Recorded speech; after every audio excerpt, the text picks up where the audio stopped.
Assalamualaikum warahmatullahi wabarakatuh. Alhamdulillah, assalatu wassalamu ala rasulillah. Yang terbaik adalah pilihan Allah. Al-khair khiratullah. Para pemirsa yang dirahmati oleh Allah Subhanahu wa taala. Sungguhnya yang lebih mengetahui tentang kemaslahatan kita adalah pencipta kita. Dialah yang telah menciptakan kita dan mengetahui apa yang terbaik buat kita, yang mengetahui hal yang gaib tentang masa depan.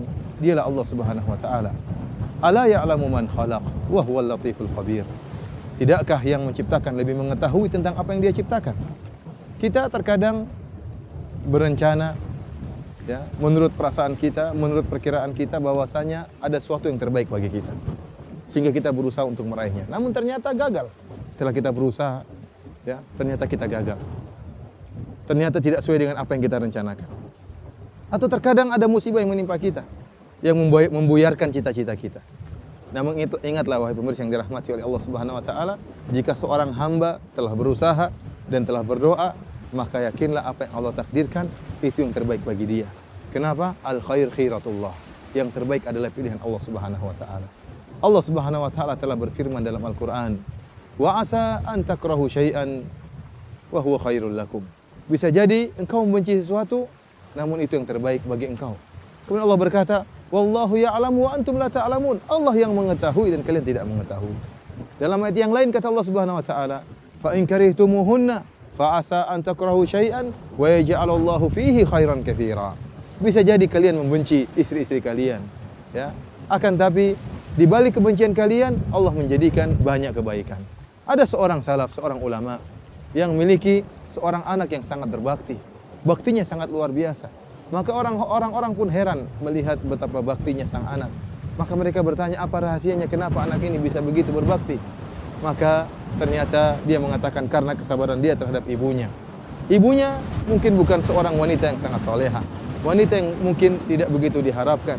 Akan tapi karena kesabaran ulama tersebut terhadap istrinya, maka lahirlah anak yang begitu berbakti dari rahim istri tersebut. Kalau seandainya dia membenci istrinya, dia ceraikan istrinya, maka tidak akan keluar anak yang soleh tersebut. Ternyata Allah Subhanahu wa taala menghendaki kebaikan yang banyak bagi ulama tersebut dengan sabarnya dia terhadap istrinya yang mungkin tidak begitu soleha. Sungguhnya Allah Subhanahu wa taala telah memberikan beberapa contoh dalam Al-Qur'an tentang bahwasanya pilihan Allah adalah yang terbaik, yang terkadang di luar dari imajinasi kita, di luar dari perkiraan kita, di luar dari hayalan kita. Contohnya seperti kisah Nabi Yusuf alaihissalam. Allah Subhanahu wa taala ya menyebutkan dalam Al-Qur'an kisah Nabi Yusuf yang sangat luar biasa.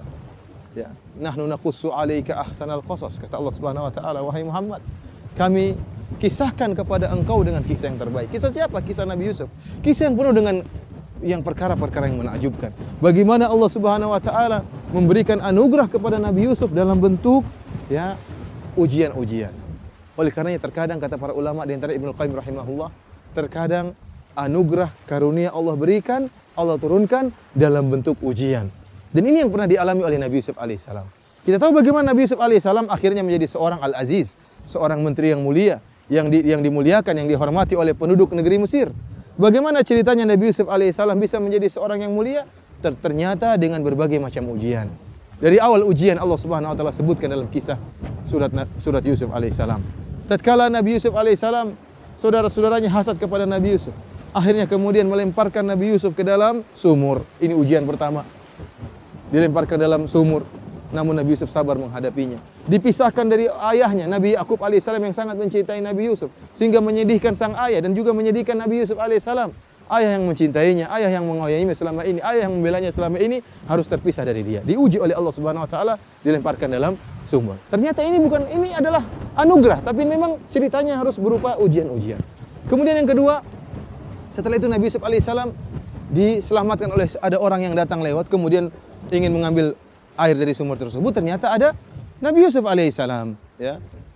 Bukannya Nabi Yusuf diselamatkan, kemudian dibebaskan, ternyata malah dijadikan budak untuk dijual. Bayangkan, ini orang anak merdeka. Seorang yang merdeka, dijadikan budak untuk jadi barang dagangan untuk dijual. Ini musibah kedua yang dialami Nabi Yusuf.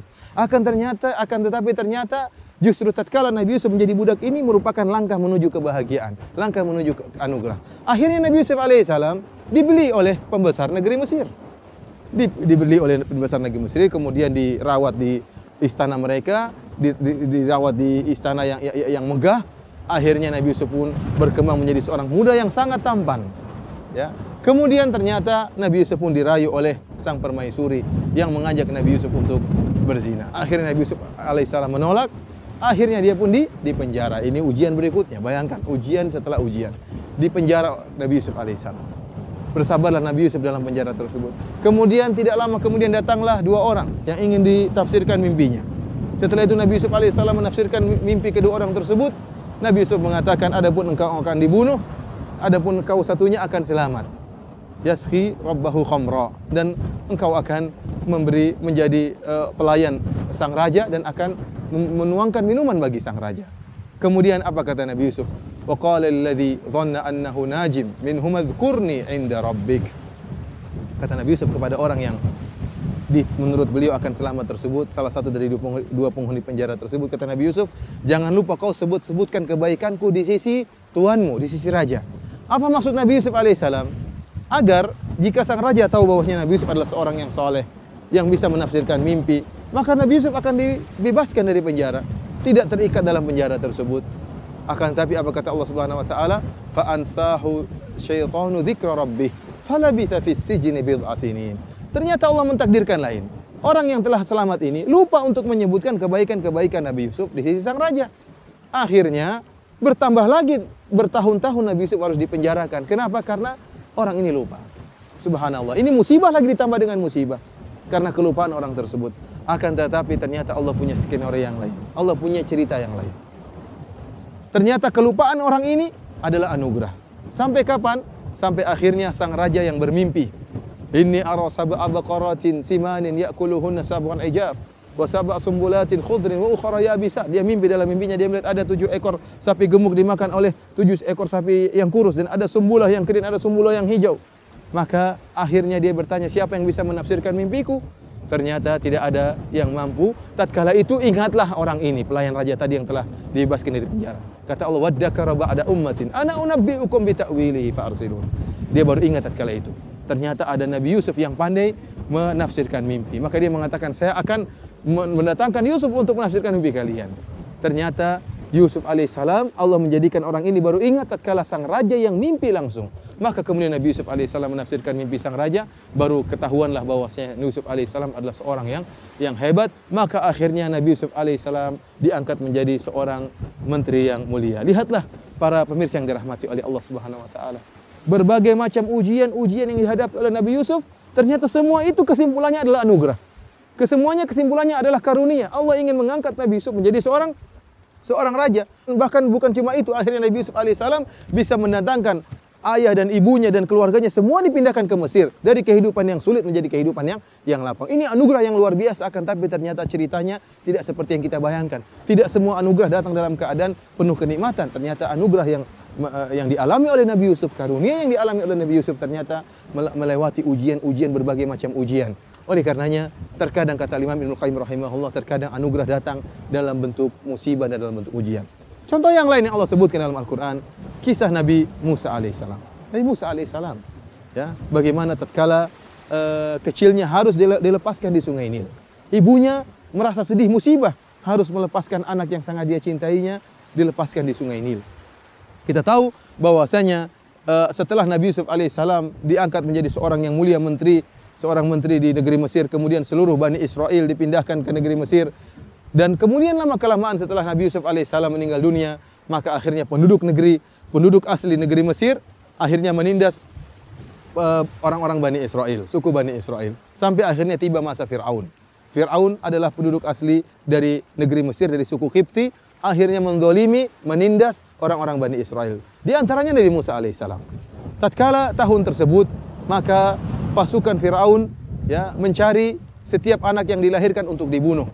Maka lahirlah Nabi Musa tatkala itu. Kata Allah Subhanahu wa taala, "Wa laqad mananna 'alaika marratan ukhra."